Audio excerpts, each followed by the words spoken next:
Welcome, everyone, to the Leading Together podcast, Insights for Delaware's Tomorrow. In every episode, we sit down with Delaware's brightest minds and boldest leaders to explore how we can build capacity, raise awareness, and elevate school board leadership across our communities. And that, of course, is First State Educate's mission. Today, we're thrilled to welcome Britney Mumford. She's a born and raised Delawarean who has a passion for education and also community empowerment. But she's had a remarkable career. It began with grassroots organizing in building relationships across the country, using her talents to help people transform their communities. And today we're lucky to have her back because now she's the executive director of DelawareCAN, and she's leading efforts to ensure every child in Delaware has access to a high quality public education, which of course is closely aligned with the work of First State Educate and what we do through school boards. Under Britney's leadership, DelawareCAN has tackled some of the state's biggest educational challenges, empowering local leaders and advocating for smarter policies, but also connecting communities with the tools that they need for change. So today we're going to dive into her journey, hear her strategies for making an impact, and how DelawareCAN is shaping the future in the state. So welcome, Britney. Thank you. I am incredibly humbled by that introduction. I'm just lucky to be doing what I do, and I'm really grateful for you having me on here today. Of course, I'm happy to have you. I know that our audience is going to love the show. So let's start by just talking a little bit about DelawareCAN. I'm sure a lot of people know about DelawareCAN, but maybe there are some in our audience who haven't heard about your work. So what's the mission and why did you take on this role?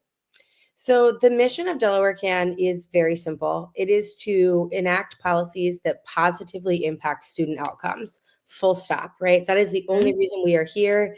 It is our belief that there are a lot of voices in education representing a lot of different groups, and we want to be the voice of the students. We want to be the voice for what they need on a daily basis and also in the long term. We are part of a national group called 50CAN, and 50CAN works currently directly in 50 states, but if you include some of our investments, closer to about 23 or 24. I work with really brilliant people, and I absolutely love my job.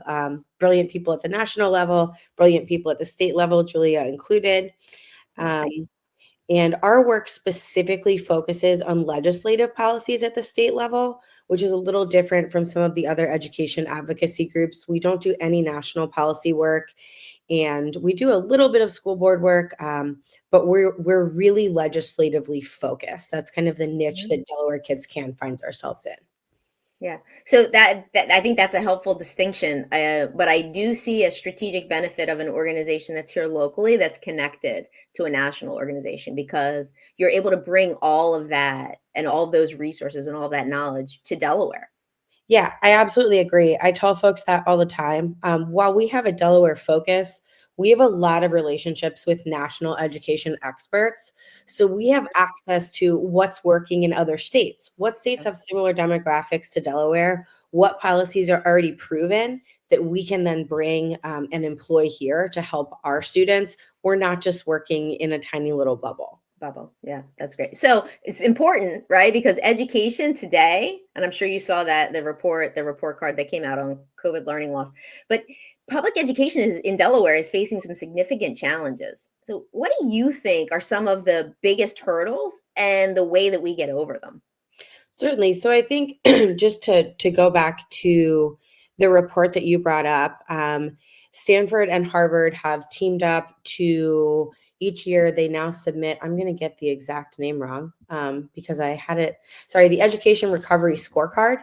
They put that out each year, and it basically shows us what states are, how much progress states have made in education recovery since COVID. So how much closer to our pre-COVID, like proficiency numbers for our students are we? Delaware is 49th in that category. Not a single school district in Delaware has gone back to their 2019 numbers. We are still struggling to close that gap. And that's terrifying. And I think one of the big reasons why is that we have not enacted really big, bold learning loss programs to combat what has happened to our students. We've had no high dosage tutoring programs employed in the state. When I say no, that's not fair. I mean state run, right? Some of our districts have done small things with the federal dollar that they've been given, but there's been no targeted like state support or state directive for how our districts should be tackling this massive, massive problem. Right. Other states put together education recovery emergency commissions.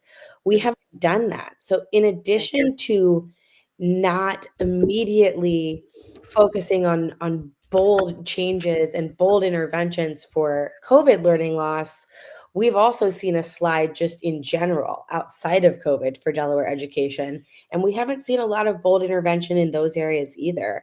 Mhm. I mentioned high dosage tutoring. Another area that DelawareCAN talks about consistently is our funding formula. We have an extremely outdated funding formula. It was Mhm. written in 1942. So I always tell folks, Has like, anything changed? um, we've added on additional what we call units. We've added on additional pieces to fund within the formula and a Band-Aid here or there, but no, there have been zero Mhm. significant changes. And it's so bad that in 2018, the Delaware courts ruled that it was inequitable and basically told the state, do something about it, or Mhm. we will. And we're here 8 years later with still no significant changes. And what Mhm. that means is that our most struggling students are not getting the resources that they need Mhm. within the Delaware education system. And we Mhm. cannot, one, we can't expect to see improvement. But two, we cannot be surprised when we see student decline under a system that is not built to adequately serve them. So you're sort of you're framing this larger national ranking of being 49th of all states in terms of n- failure to recover from or inability to recover from the COVID learning loss within a locally centered problem, which is the funding and the allocation that's actually going to the school system. So both together are kind of, make it even more complicated. For sure. COVID, there were problems in Delaware pre-COVID, and Hmm. then COVID exacerbated the problem 100%, right?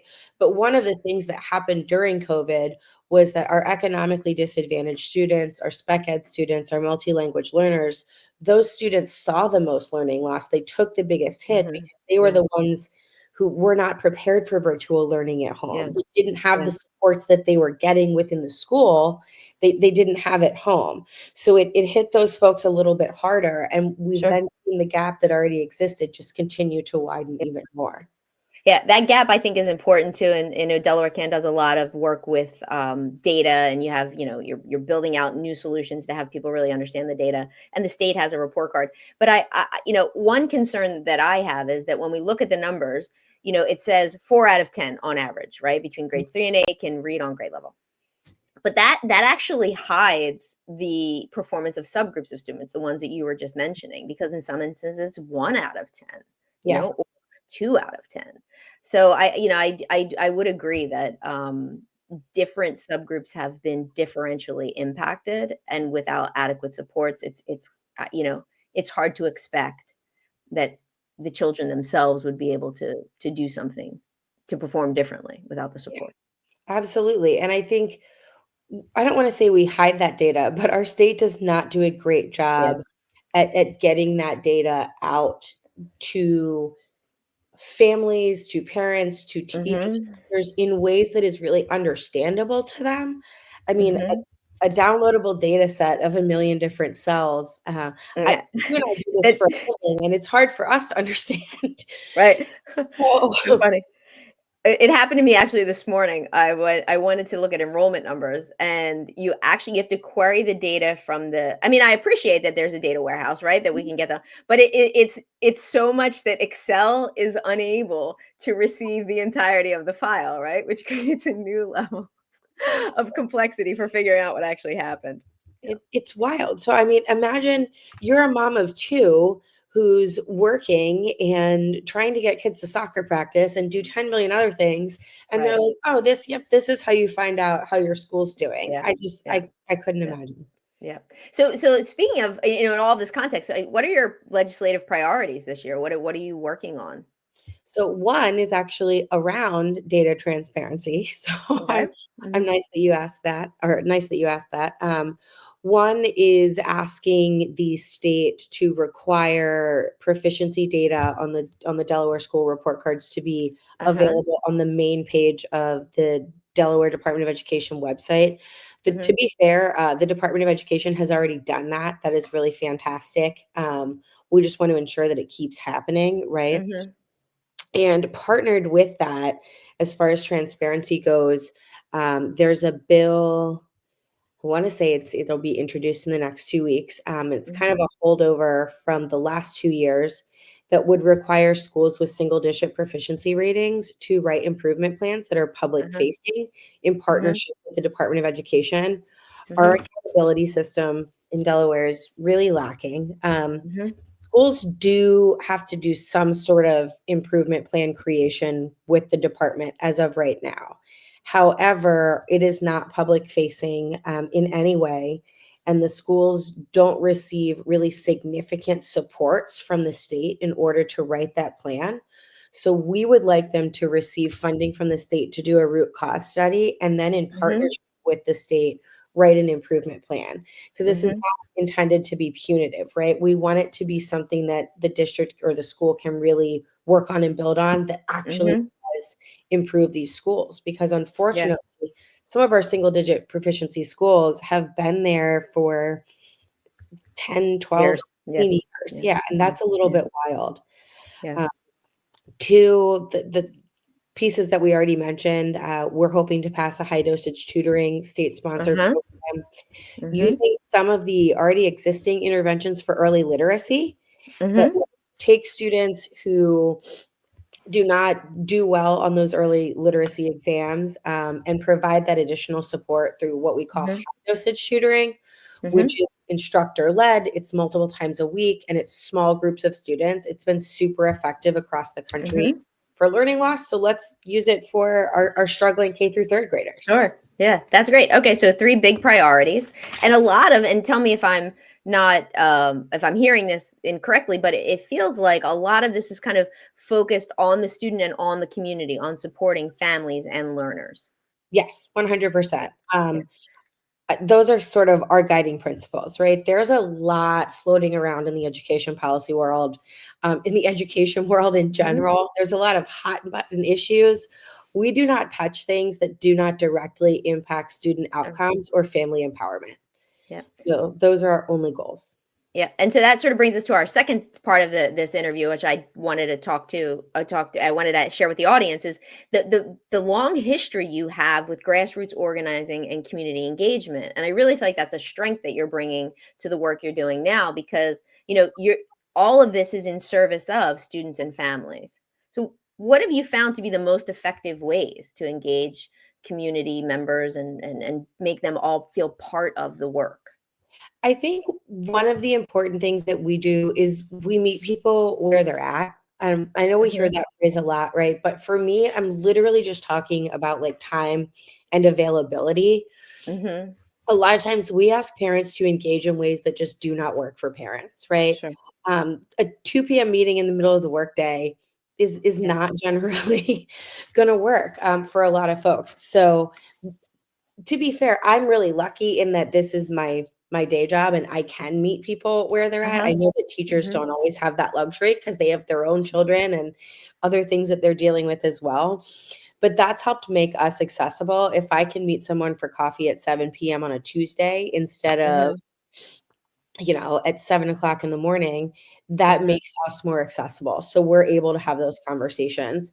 And I think number 2 is that we stay in contact with folks that have worked with us and folks that have gone through our training programs, right? We have a list that we continue to build. I reach out to our email list at least 4 times a month, just with updates from us, asking for feedback, just to continually get people involved. And the last piece is trust. I use the phrase cone of silence, tree of trust all the time.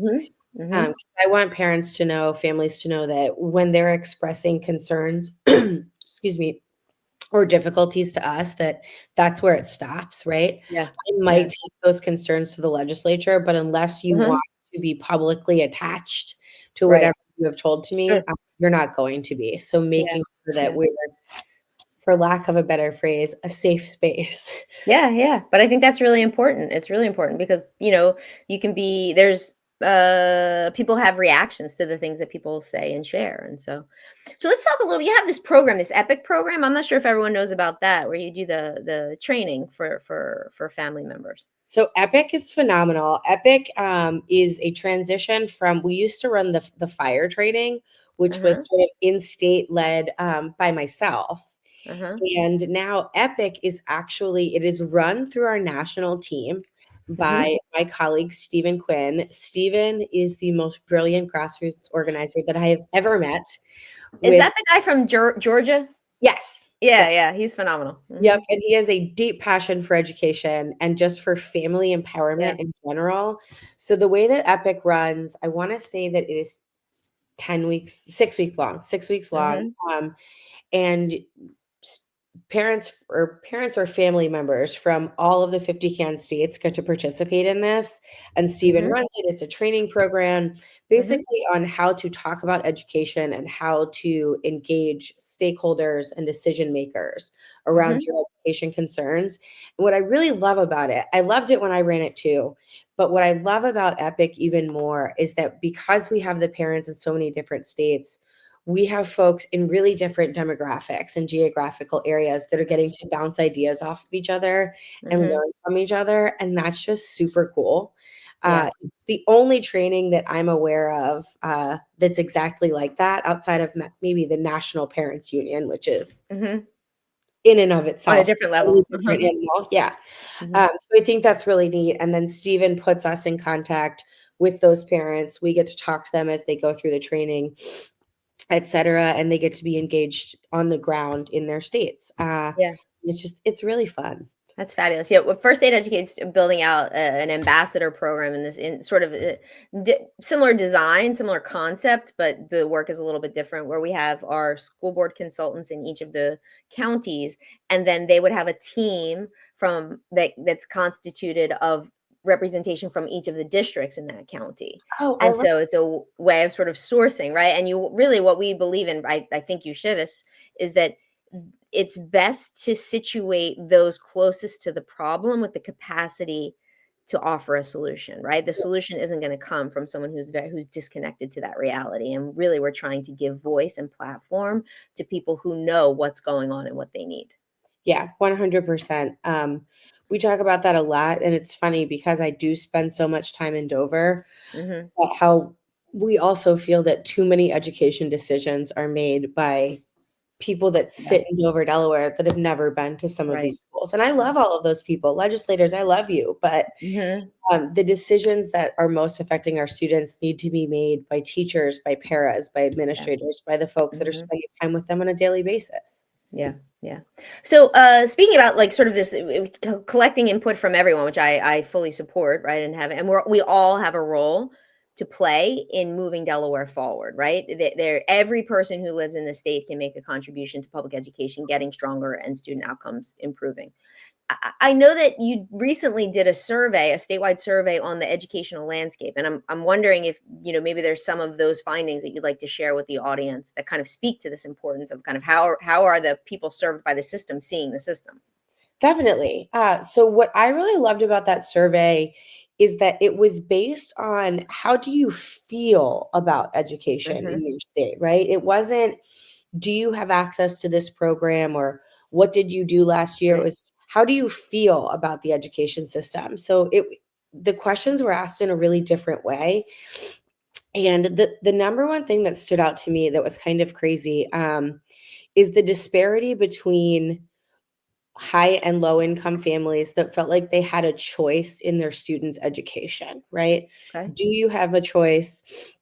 And then I want to say that there was another question that was like, have you exercised said choice? And it Hmm. was almost like seeing low income families that would say, like, yes, they do feel like they have a choice because we're a universal choice state. Right. Also said that they hadn't exercised that choice were the same Hmm. percentage of people that said that they were unhappy with their current situation. Yeah. And that just shows us that even if we open up the lines and the laws around Hmm. choice, choice, unless we're enabling families to make Mhm. that choice in a real way, it Mhm. doesn't actually matter. We're not impacting those Sure. kids. And Sure. I thought that was just kind of crazy. The Uh-huh. other really interesting thing we found was that the majority of students that are in tutoring, and I think this is true across the country, are generally kids that are at a C or a B who's are trying to get to that A, right? Uh-huh. It's not our F. I don't like the letter terms, but it's not our most Mhm. struggling students that are Mhm. actually participating in tutoring programs because they Mhm. don't have access to those To programs. them. Mhm. So Mhm. we're not even utilizing this really great resource in the most Yeah. impactful way possible because we're not making it accessible to families. Mhm. And that Mhm. was something that I did not realize until that survey, and it really changed the way I look at how we actually implement programs and how we present them to families, and Yep. that's super important lens that I was not thinking of before. Right. Oh, I'm really glad that you shared that with me. I mean, that's a big takeaway for me is, and what I think is universally important underneath of this is how we use feedback. And sometimes we get feedback that says it's not exactly working the way you thought it was, right? It's not you best of intentions, go out there and implement, any kind of intervention or program or an effort to make the system better, but then sometimes people say it hasn't really made it better, or it's making it a little bit better, but I still need you to do more. Could you talk about how you use that feedback? I mean, how do you respond when you hear, "Oh, it's great," that's great, and then, "Oh, it's not so great." How do you make sense and go forward? So I think it's really important to follow up with folks, right? Like okay, well, why is it working for you or why isn't it working for you? Mhm, If you have that opportunity. This was a blind study, so we didn't have that opportunity, right? mhm, But I think to be really honest with yourself about the changes that you need to make. I heard this phrase the other day and I wrote it down. uh-huh, Um, accountability versus your own psychological safety. This mhm, idea that there's so many folks out there, even really strong leaders that are refusing to admit when they may have made the right choice or need to tweak something because they're trying to protect their own psychological safety. They're saying, yeah, "Oh, well, probably didn't really mean that," right? No, sure, just be totally honest with yourself. If yeah, your goal is to get it right, then get it right and take right, feedback not yeah, with a grain of salt. Take it yeah, seriously. Take it at face value and yeah, then make the changes or the pivots that need to be made. yeah, I think that's great advice. I think I share that, the belief of the importance in doing that, and then also the framing of one's own psychological safety, right, is also sort of hits home. And I think of the things that I've tried to do as a reformer, um, the one thing that I didn't do so well was to be kind and gentle as I was trying to fix a broken system, right? And I think, but and I say that with an incredible amount of psychological security, right? Like I am being vulnerable, and that is true. And I try to use that as I go forward to say, all right, well, we've got a thing we've got to fix. We want it to be better, but let's do that in a way that doesn't make people sort of feel bad about where we are. I love that you say that because I know that I'm the exact opposite, right? Mhm. And I know that I do not say things very often with kindness and Uh-huh. gentleness. Uh-huh. I don't It's know if okay. it's a frustration or what it is, but I can be a very polarizing figure.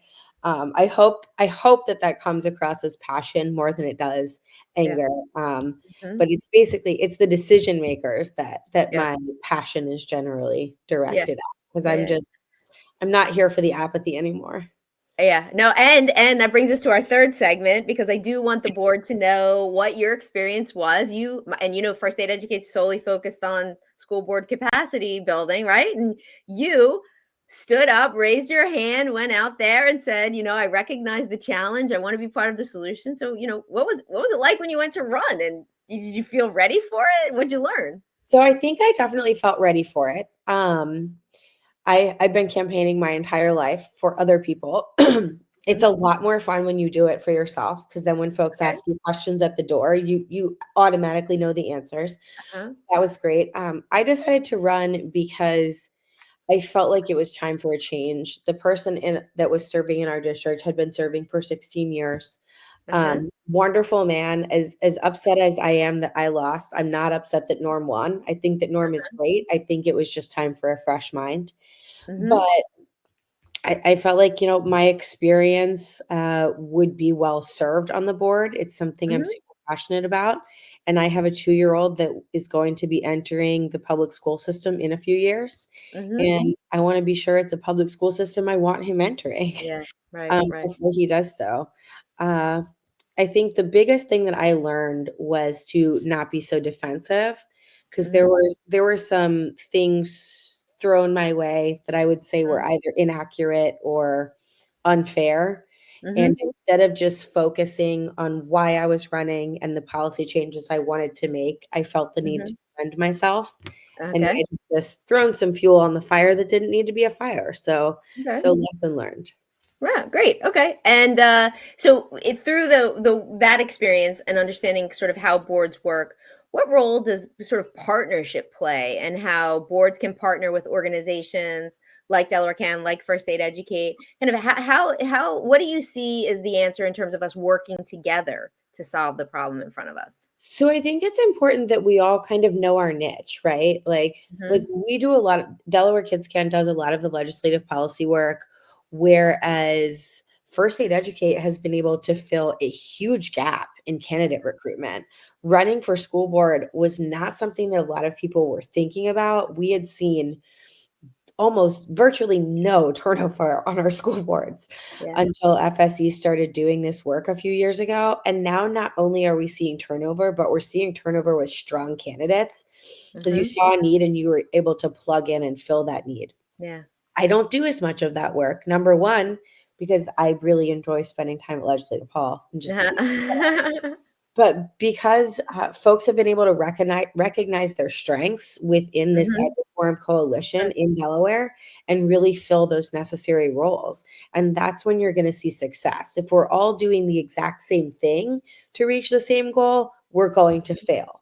If Yeah. we're doing different meaningful things to achieve the same goal, Hmm. we're going to be more successful. Yep, totally. And what you're saying there is that kind of I think one of your strengths is balancing, you know, the vision with practicality. Oh, I have these big ideas of what I want to do, but then what can I actually do? Right. So as we close out, kind of what advice would you give the audience, whether it's, you know, community members that maybe want to engage with you, that would consider being an ambassador with us, someone who's considering running for school board, a seated school board member, like, you know, how do you really get things done? Yeah, I think it's really important to be honest with yourself and with the public about your own bandwidth and your own strengths and abilities, right? Yeah. You can only do what you can do, and Right. you can wish all day that you could do more, but we don't get extra hours. And I think that's really important. Uh, We don't. I wish we did, but we don't. Sometimes I feel like I wish I got less, because then I'd be like, oh, Uh-huh. I could do a little bit less today and I could just go to sleep. But I think the other thing is, if you're ever considering stepping into a leadership role, I'm going to sound like I'm on The Bachelor, but make Mhm. sure you're doing it for the right reasons. Yeah, If you want a leadership role because you want to be in that role and you want people to look at you and you get to make decisions, that's not the right not reason. the reason. Yeah, yeah. Decide to run because you see a problem and you think you being in that role is the best way to fix that problem. Mhm, We have mhm. too many leaders that are not doing it for the right reasons. Yeah, yeah, and also too that this sense, I don't know what you think about this, but you know, you don't have to do it all. You don't being a leader, right? There's it's a big enough challenge that there's room for all of us, and Mhm. there's no need to feel sort of inadequate that you don't know something or that someone else does something better. And through that working together, Exactly. we're going to get further. Yeah. Representative Mike Smith, he's one of my favorites, but he says all the time, like, you should hear more legislators saying, I'm not sure. Let me Sure. figure Uh-huh. that out and get back to Uh-huh. you. We've Yeah. got to get folks comfortable with saying what they don't know and with Right. asking more questions instead of providing answers. Yep, for sure. So, Brittany, this has been fabulous. Thank you so much for spending time. I'm walking away with a lot from this. I think one, just recognizing that DelawareCAN is bringing a wealth of national expertise to the state, and we're grateful for that. This idea you've highlighted, this idea of the relationship between the funding and recovering from the COVID learning loss. I think that the priorities you have, you know, use of data, transparency, and actual plans to improve things, all important. Great that, you know, the community knows about that.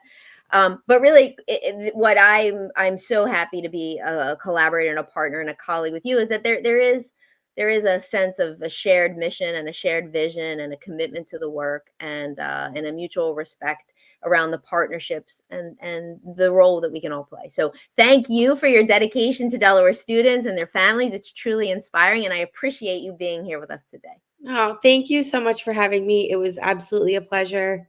And anyone feel free to reach out to me at any time. Oh, and go Birds, because we just won the Super Bowl. All right, to our listeners, thank you for joining us, and we hope you enjoyed this episode. We look forward to seeing you next time on the Leading Together podcast. Ideas, suggestions, feedback, feel free to send them. Thanks so much, everybody.